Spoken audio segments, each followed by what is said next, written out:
sekarang.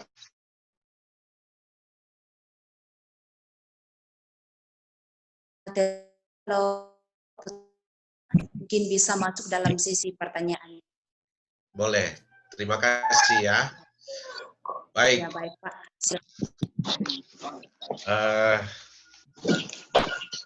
Jadi kita ingin bersama-sama di momen ini beberapa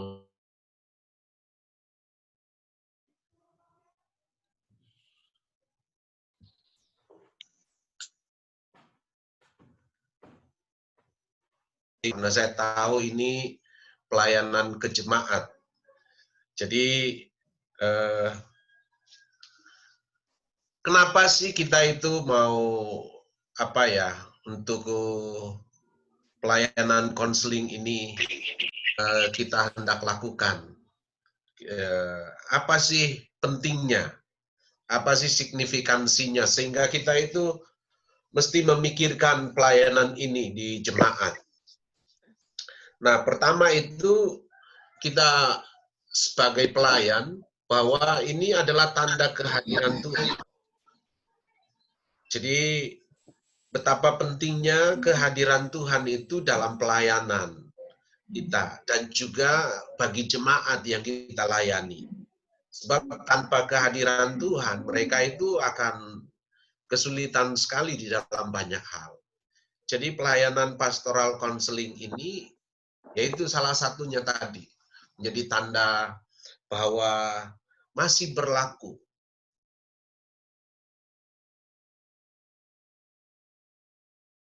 Kita itu di dalam pelayanan, kita itu perlu membedakan mana sih ini fenomena, mana ini numena, mana yang hanya di permukaan, mana sih yang hakikat inti masalah sebenarnya. Jadi dari sini kita bisa pahami, oh ini loh masalah orang, ini hanya di permukaan. Jadi kita tahu mana faktor-faktor pencetus masalah, mana yang memang bawaan sejak lahir. Jadi dari sini kita lihat, jadi betapa pentingnya pelayanan pastoral counseling ini. Selain itu juga, kita itu bisa membedakan nantinya mana sih percakapan terapi, mana percakapan nasihat. Jadi counseling itu beda dengan kalau kita memberi nasihat-nasihat. Semua orang bisa memberi nasihat. Tetapi kalau kita seorang counselor, waduh, kita itu punya percakapan terapeutik namanya. Jadi kita sedang membantu orang. Nah, pastoral counseling itu juga itu membangkitkan kesadaran orang. Jadi self-awareness kita itu dibangunkan, dihidupkan. Sehingga kita itu bisa melihat apakah fungsi-fungsi hidup kita selama ini berjalan baik atau bagaimana. Jadi saudara-saudara penting sekali kita memikirkan hal ini.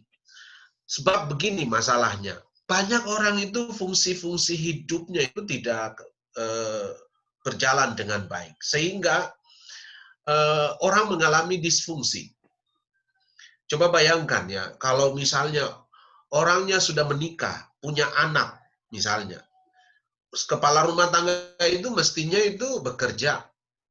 Mestinya melakukan sesuatu untuk menghasilkan menghasilkan sesuatu lah bagi keluarganya. Coba bayangkan kalau fungsi-fungsi hidupnya tidak berperan dengan baik. Waduh, ini repot. Nah, dari sini kita bisa melihat, dari konseling pastoral itu kita bisa lihat, apalagi kalau kita berkunjung ke rumah anggota jemaat. Oh, ini orang nggak jalan fungsi-fungsi hidupnya gitu. Nah, jadi penting sekali ya, dari sini kita bisa melihat mana yang masalah di permukaan, yang kita anggap itu masalah, padahal itu hanya fenomena. Mana yang the real problem, oke? Nah, kita lanjut. Jadi di dalam pelayanan pastoral counseling itu kita harus juga membedakan mana sih the real client, mana yang pseudo client. Artinya gini, ada orang yang betul-betul klien, ada yang bukan klien. Itu yang disebut real client. Pseudo itu bukan klien. Nah, orang-orang pseudo klien ini ya dikasih nasihat aja udah boleh, atau didoakan aja udah selesai masalahnya. Dengar firman, dikasih satu ayat sudah selesai masalahnya gitu ya. Tetapi the real client ini harus diterapi. Nah, kita harus melakukan percakapan-percakapan pastoral dengan dia. Sehingga dia mengalami awareness, kesadaran diri bahwa oh dia benar, bahwa dia bermasalah. Nah, yang berikut bahwa klien itu juga terbagi dua, ada yang resisten, ada yang relaktan. Nah, orang-orang yang resisten itu adalah merasa tidak butuh konseling. Jadi orang-orang yang resisten itu. Sementara orang-orang relaktan itu dia itu banyak datang terpaksa atau dipaksa atau ditemani. Jadi kalau dia datang, dia ditemani, wah ini langsung kita pikir, oh ini orang relaktan. Nah, kalau kita itu merasa dia tidak butuh konseling, wah ini langsung kita mikir, oh ini orang resisten.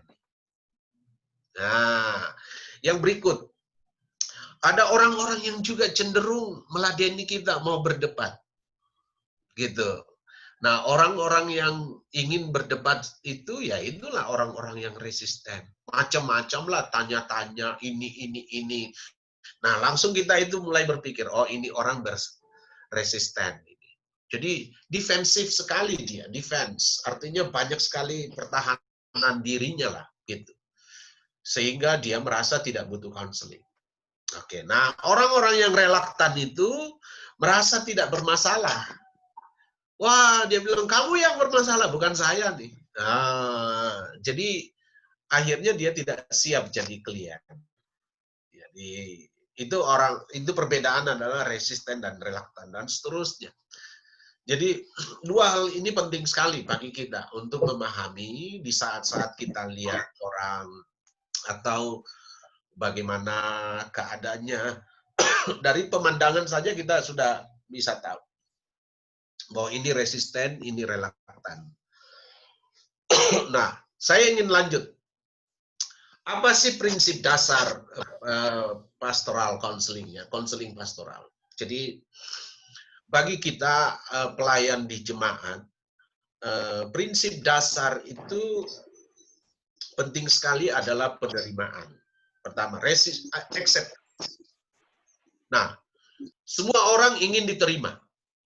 Semua orang ingin diterima. Tidak ada orang yang tidak ingin diterima. Tidak ada orang yang suka ditolak-tolak, kan? Gitu ya. Jadi prinsip dasar pastoral counseling itu ya penerimaan. Jadi kita itu menghargai dan menerima orang. Sorry. Tanpa syarat kita menerimanya. Jadi kita tidak judgmental. Kita tidak menghakimi orang. Nah, kebanyakan kita itu judgmental sekali. Kata-kata kita itu menghakimi. Nah, itu penting sekali kita sadari sebagai pelayan. Jadi jangan sekali-sekali kita itu menghakimi. Karena setiap individu itu ingin sekali diterima. Yang berikut, itu prinsip yang pertama. Yang kedua, understanding. Memahami. Kita itu mesti, misalnya kalau dia datang, waduh, kenapa itu suamiku begini-begini selalu, suamiku curiga begini. Ya, pahamilah bahwa cara berpikirnya seperti begitu. Jadi misalnya, kalau suaminya keluar rumah, langsung dia curiga, oh suaminya pergi pacaran. Nah, menuduh yang lain-lain. Sehingga dia bertingkah laku aneh-aneh. dan macam-macam. Pahamilah begitu. Jadi kita tidak langsung menghakimi, ini belum apa-apa kok langsung curiga sama suamimu. Misalnya saja saya beri contoh. Dia tahu bulan gajian. Dia belum kasih gaji istrinya. Langsung dia pikir, oh iya ya, kau kasih istri simpananmu ya gaji itu. Nah ini, understand lah, pahamilah, kita simpan itu.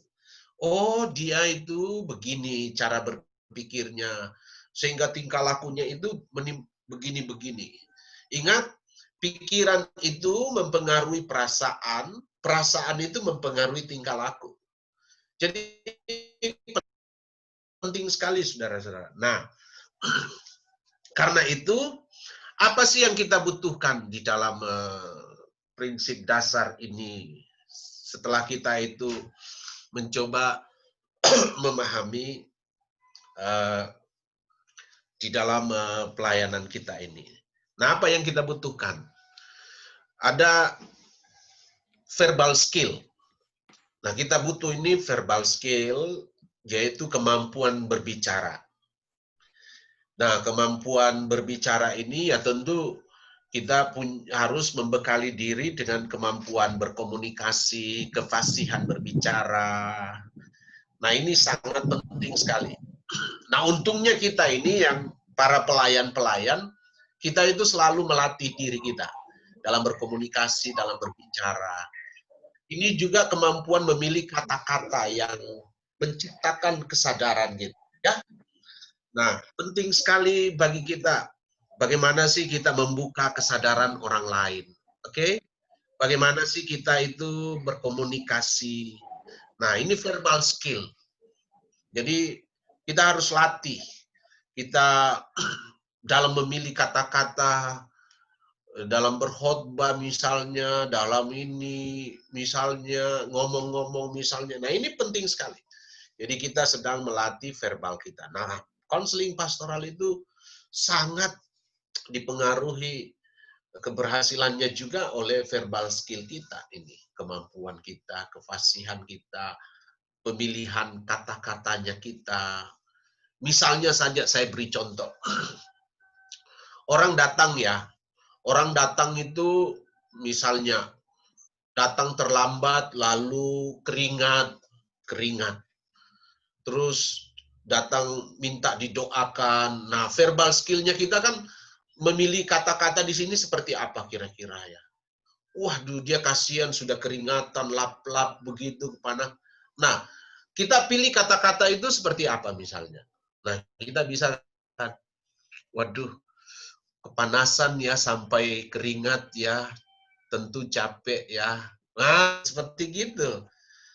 Jadi kita melihat saja gitu, muncul, oh kata-kata ini yang saya harus sampaikan sama orang ini. Yang berikut, starting skill, selain verbal skill. Jadi cara kita itu, kemampuan starting skill-nya kita itu, bagaimana sih percakapan konseling ini bisa berjalan dengan baik. Nah, starting skill juga ini menolong kita ini supaya proses konseling itu pembicaraan itu bisa baik. Jadi misalnya saja starting skill, salah satu contoh kan kita lihat kalau kita pergi di rumah sakit misalnya, atau di restoran misalnya, atau semua yang menawarkan jasa lah. Kan kita itu selalu dikatakan, selamat pagi, selamat siang, atau selamat malam. Ada yang saya bisa bantu? Nah, itu starting skill itu. Bagaimana kita memulai percakapan. Jadi mereka menyadari, loh, iya ya, saya sedang berhadapan dengan seorang konselor nih. Saya sedang berhadapan dengan seorang pelayan nih. Jadi itu starting skill-nya kita ini penting sekali, saudara-saudara. Sehingga dia sadar bahwa dia itu siap untuk masuk ke dalam proses percakapan ini. Jadi, penting sekali di sini juga cara kita menyambut orang, ya. Cara kita itu duduk sebagai konselor, cara kita itu berhadapan. Nah, ini misalnya orangnya suka terlambat, misalnya juga duduknya tidak sopan, dia memperlihatkan tingkah laku, kan kita penting memikirkan bagaimana kita start, bagaimana kita memulai. Kan tidak semuanya orang yang datang atau yang kita lihat itu sopan-sopan. Nggak semua. Nah, disinilah starting skill-nya itu. Oke, kita lanjut. Ya, selain starting skill, kita juga butuh namanya listening skill. Listening itu mendengar. Nah, kebanyakan kita itu mendengar kalimat-kalimat. Padahal listening skill itu tidak hanya kata-katanya itu yang kita dengar, tetapi apa sih di balik itu? Pola pikir orang ini, kerja emosinya orang ini, kira-kira kita membayangkan bagaimana sih dunia orang ini, apa sih yang dia lakukan sehari-hari, ya. Terus tingkah laku orang ini seperti apa, itu yang kita mau dengar. Tidak hanya kata-katanya yang kita dengar, tapi kita mencoba menangkap cara berpikirnya, pola pikirnya, dan semua kerja-kerja emosinya. Misalnya, kenapa sih ini orang ini apa ya, cuek-cuek saja? Waduh, apakah emosinya selama ini flat, datar saja, atau bagaimana? Ya, nah ini kan dari semua ini kita dengar. Ini yang disebut listening skill. Oke, kita lanjut. Skill berikutnya yaitu empathy skill. Nah, saudara-saudara, ini empathy ini tidak mudah. Jadi banyak orang itu cenderung memikirkan bahwa empati ini sama dengan simpati. Beda. Nah, kalau kita simpati itu kita involve, kita masuk ke dalam emosi orang. Jadi kita hanyut dalam perasaannya. Nah, sementara empati ini itu kita bisa mengungkapkan familiarisasinya kita, betapa familiarnya kita dengan banyak pengalaman di masa.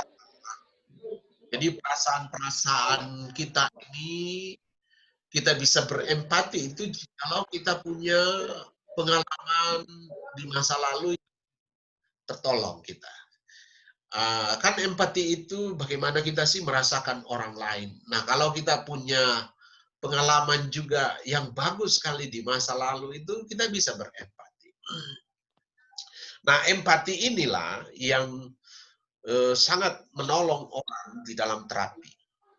Nah, kita harus memberikan empati.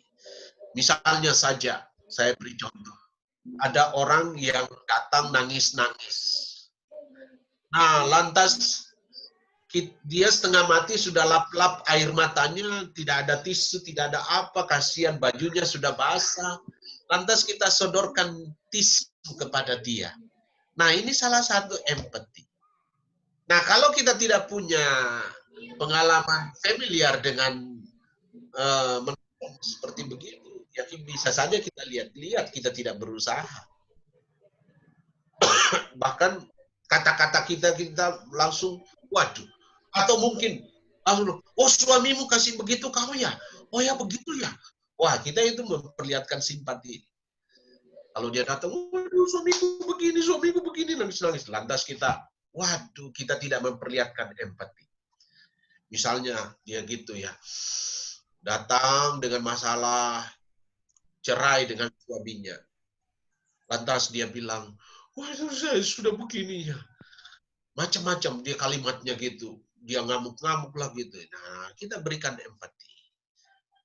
Kalimat misalnya, iya ya, waktu menikah mungkin dipikirkan bahwa nikah ini akan jalan lancar-lancar. Tapi rupanya hidup ini dalam pernikahan yang dijalani tidak seperti itu ya. Rupanya kenyataan pernikahan itu ya beginilah. Sehingga kita menjadi kesulitan, reaksinya kita, emosinya kita juga sudah seperti ini. Kadang-kadang, waduh banyak sekali yang dipikirkan. Nah, apa seperti itu yang dialami? Nah, misalnya itu sedikit kalimat-kalimat empati. Jadi kita tidak bisa, iya memang begitu. Gara-gara kau juga dulu itu suamimu begini, begini, begini. Nah, itu judgmental. Itu bukan empati. Atau memihak kepada dia. Nah, itu jadi empati ini penting ya dalam pelayanan pastoral kita. Sayangnya di masa pandemi ini nggak bisa lagi dirangkul-rangkul orang gitu. Kita harus menjaga jarak. Padahal rangkulan itu sedikit juga mengungkapkan empati. Ya.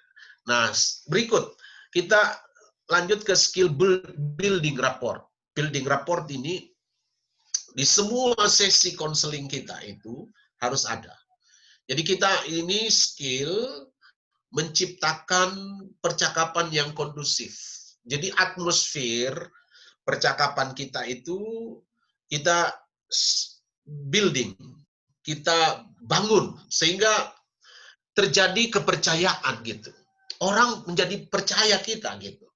Sehingga pikirannya, perasaannya dia itu kepada kita sebagai konselor itu merasa bahwa dia itu dihargai, merasa dia itu dipahami.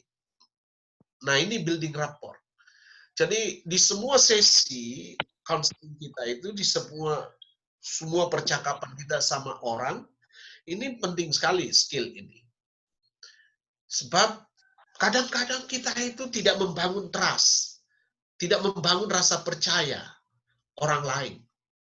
Jadi siapapun itu yang kita hadapi, entah anak-anak, entah orang gila, entah orang sehat, entah pejabat, entah siapa, mestinya ini building trust, building rapport. Kita bangun selalu. Jadi keberhasilannya ini bisa kita lihat kalau orang itu sudah mulai percaya kita. Orang itu sudah mulai terbuka dengan kita. Sebab tidak banyak orang mau terbuka dengan kita kan. Hati-hati. Kalau orang tahu bahwa kita ini ember bocor, wah orang sulit sekali. Jadi skill ini penting ya, menciptakan sesuatu yang kondusif. Jadi berikutnya kita akan lihat skill responding skill. Nah, ini kemampuan kita juga ini memberi respon setiap kalimat yang diucapkan kliennya kita. Jadi perlu juga itu dilatih, perlu juga kita sehingga percakapan kita itu nyambung. Saya beri contoh di sini. Misalnya klien bilang maaf, sementara kita lagi konseling, tiba-tiba dia bilang maaf saya harus pulang. Nah, bagaimana kita merespon kalimat ini? Jadi kalimat ini kita bilang rupanya sulit ya bagi Anda melanjutkan percakapan ini. Nah, itu. Contoh yang kedua. Waduh, tahun lalu itu saya kecelakaan, Pak. Dan bla bla bla bla bla bla. Nah, bagaimana kita memberikan respon? Sepertinya pengalaman yang ini tak terlupakan ya. Masih diingat, membekas sekali ya. Pengalaman kecelakaannya itu. Bayangkan sudah tahun lalu, setahun, masih dia ngomong. Ini berarti dia sulit melupakan itu. Dia mengingat pengalaman kecelakaan itu. Nah ini respon skill. Jadi di dalam pelayanan kita di jemaat itu ya kita pikirkanlah di dalam memberi respon. Sehingga kadang-kadang kita itu orang ngomong begini, kita jawab yang lain. Sehingga orang merasa, wah saya kok nggak direspon. Gitu. Nah bagi kita pelayan jemaat ini harus ngerti ini. Supaya kita itu dalam persepsi orang, wah ini orang spesial sekali di hadapan saya. Nah, tentu saudara akan dicari-cari. Oke, nah berikutnya tentang pastoral skill ya. Pastoral skill itu ada yang bisa dipelajari, ada yang tidak. Ya.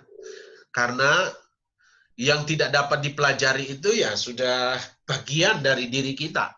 Tuhan kasih kita itu sebagai talenta. Tuhan beri kita sebagai karunia rohani. Dan itu bagian dari kepribadian kita. Nah, ini bagian dari struktur kehidupan kita yang sehat.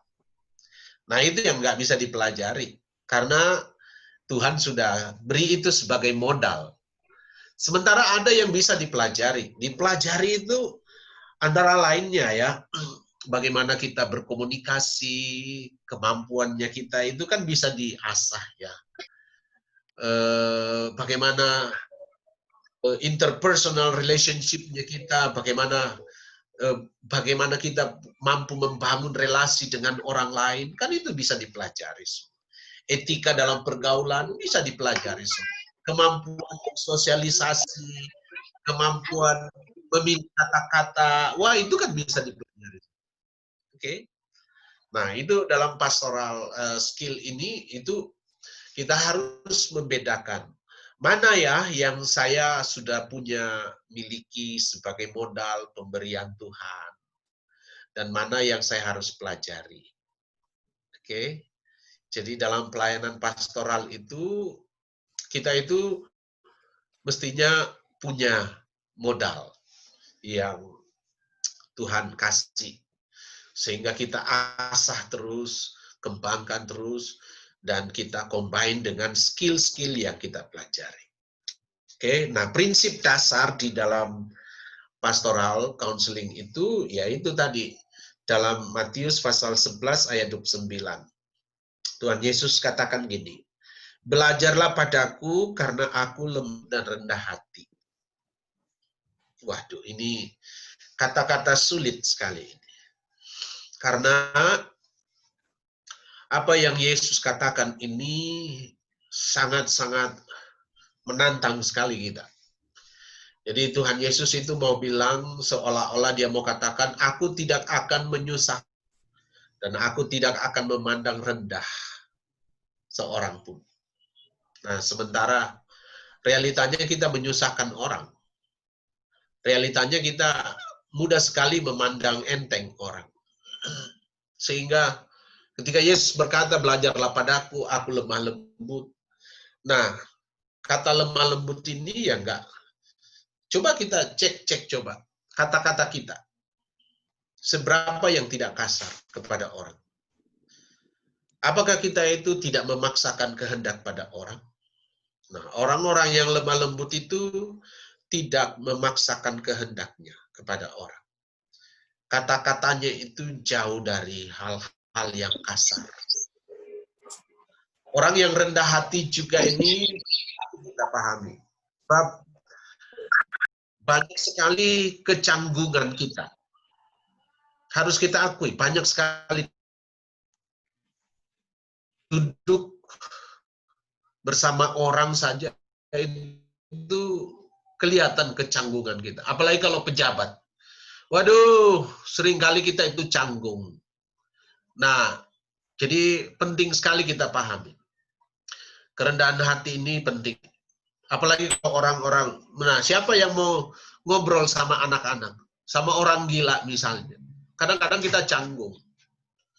Nah, kerendahan hati itu menolong kita. Kita tidak canggung, duduk sama rendah dengan orang lain, berdiri sama tinggi dengan orang lain. Jadi ukurannya itu. Kapan kita canggung, itu berarti kita nggak rendah hati. Sebab persoalannya kita di sinilah. Kalau kadang-kadang kita mau sombong, kadang-kadang kita tergoda arogan. Nah, ini dalam pelayanan pastoral ini enggak seperti itu. Oke? Nah, saudara-saudara, hal yang lain. yang perlu kita kembangkan dalam pelayanan kita. Sikap kita penting sekali dalam pelayanan pastoral itu mesti orisinil, ya, nggak dibuat-buat. Jadi hati-hati bagi kita yang suka basa-basi. Kita harus genuine. Nah, kita harus juga open, terbuka, transparan, tidak pakai topeng. Orang bilang tidak jaim. Nah, banyak sekali kita ini jaim, banyak topengnya. Nah, itu sebabnya kita kesulitan sekali terbuka. Dan orang lain juga akan kesulitan terbuka. Selanjutnya kita nggak arogan. Kita itu kadang-kadang tergoda untuk ini, saudara-saudara. Apalagi kalau sudah banyak di otak kita ya. Kita kan ini sekolah dan punya waktu belajar yang banyak. Sementara orang lain kasihan terbatas. Sehingga tidak heran kalau kita tergoda itu arogan. Akhirnya orang mempersepsi kita jadi sombong. Nah, kita juga itu responsif. Ya. Jangan pasif, apalagi apatis. Kita juga itu harus kreatif. Jadi kreatif dalam banyak hal. Ini penting dalam sikap dalam pelayanan pastoral kita. Kita mesti juga jadi climbers. Climbers itu seperti pemanjat tebing. Waduh, melihat segala sesuatu itu sebagai tantangan, bukan ancaman. Nah kan, belum apa-apa kita ini lihat sebagai ancaman. Nah, kalau kita sudah lihat ancaman itu, waduh, kita agak kesulitan. Nah, mestinya itu kita lihat sebagai tantangan. Nah, seorang climbers seperti gitu. Kita juga empatik, tidak judgmental, bertanggung jawab, proaktif, lovable. Ya, bagaimana kita itu menjadi orang-orang yang, waduh, sangat dipikirkan oleh orang lain. Karena saudara dan saya punya pikat. Jadi kita nggak sembrono. Jadi kita juga menghargai lawan bicara kita. Apakah dia wanita, apakah dia laki-laki, apakah dia anak-anak atau nenek-nenek. Kita sikap menghargai ini penting. Jadi kita itu menolong orang lain, mempertimbangkan kita. Kita juga menjadi pembelajar, teachable. Ada orang, misalnya pakaian kita saja ya, kalau pergi bertemu dengan orang, terus orang tegur, misalnya, pak, bajunya kok nggak dikancing, kok bajunya ibu, kok begini, langsung, apa yang kamu tandai? Lantas kita marah-marah gitu. Kok rambutnya nggak disisir? Waduh, langsung kita bereaksi macam-macam. Nah, kita mesti teachable. Kita harus menjadi pembelajar, bukan sok tahu dan macam-macam. Jadi kita harus rela juga diberikan masukan. Nah, persoalannya ini kadang-kadang kita diberi masukan, kita anggap kritik. Nah, dalam pelayanan pastoral kita mesti ini. Contentment dan bukan discontent. Orang yang suka bersyukur, puas. Jadi kita harus terlihat bahwa apapun orang, misalnya kalau kita disambut, kita di ini, oh terima kasih, syukur ya, gitu. Jadi, saya penagan nate. Kadang-kadang kita bilang begitu. Astaga, gitu ya. Nah, kita mesti juga jadi orang-orang yang eksemplaris, bisa diteladani. Bahwa kita itu pribadi yang personal dengan Tuhan. Bisa menguasai diri, kita juga care sama orang, dan kita menolong itu tanpa pamrih. Oke. Nah, ini sikap-sikap dalam pelayanan pastoral perlu sekali kita kembangkan. Apalagi kita di dalam jemaat. 1001 mata melihat kita. Kita seolah-olah di atas panggung. Nah, repotnya kita ini, kalau kita sudah di atas panggung, itu ya, sekali. Nah, cara penting bahwa tugas pastoral kita itu yaitu memberi makan feeding. Hati-hati ya. Kalau jemaat itu kelaparan, itu berarti tidak dikasih makan. Nah, orang-orang yang kelaparan itu, coba kita lihat itu. Orang-orang yang kelaparan, dia bisa brutal. Dia bisa agresif. Bisa saling membunuh. Bisa melakukan hal-hal yang tidak sadar. Ingat, semua orang ini kalau lapar ingin survive. Jadi apa saja bisa mereka lakukan. Sama juga dengan jemaat kita. Kalau kita tidak memberi dia makan, kan menjadi gembala itu to feed, memberi makan. Nah, dalam pelayanan pastoral juga kita itu memberi makan. Lalu merawat. Nah, merawat ini, prinsip merawat ini, ingat ya, kita itu semua bawa luka-luka di masa lalu. Ada di antara kita itu dulu suka dimarahi, tidak diberikan kebebasan. Nah, kita ini luka-lukanya kita itu banyak. Dikata-katailah, sulit sekali dihargai. Nah, ini luka-luka masa lalu kita, ya. Sehingga kita itu merasa sakit melulu. Mudah terluka, banyak keluhan. Nah, kalau ada di antara kita itu melihat ada orang yang suka mengeluh, suka ini, suka ini. Nah, ini tanda-tanda bahwa ada luka-luka masa lalu. Ya kan gitu ya. Banyak yang kelihatan mereka tidak bermasa depan.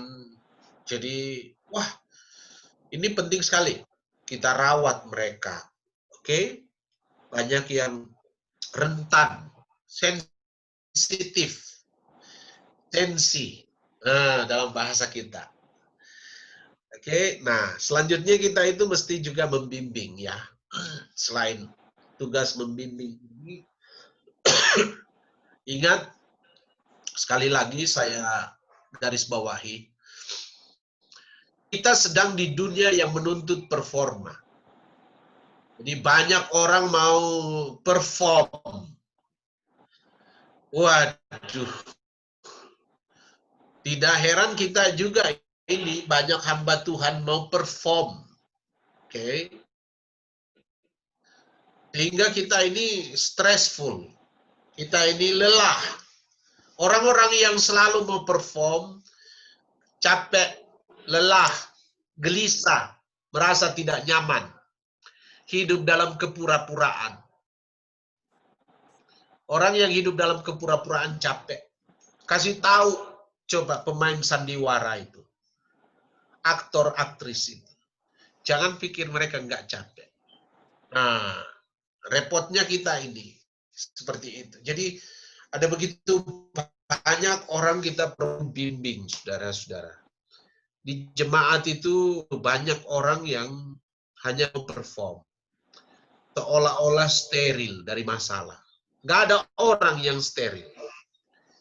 Semuanya kita terkontaminasi. Makanya banyak dipermak.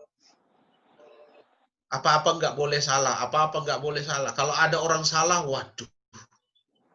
Kenapa kamu salah-salah? Gitu. Oke?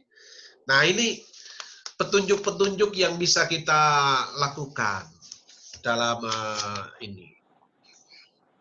Nah, apa saya perlu lanjut lagi sebelum kita masuk dalam misalnya untuk visitasi atau perkunjungan? Saya tanya hostnya dulu. Apa kita lanjut atau gimana?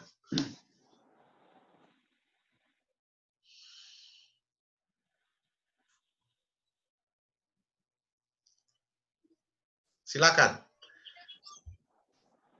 Nggak kedengaran, mungkin mute-nya dikasih on. Oke. Pak, mungkin kita lanjut saja. Kita masih memiliki waktu sekitar 4 Oke, good. menit.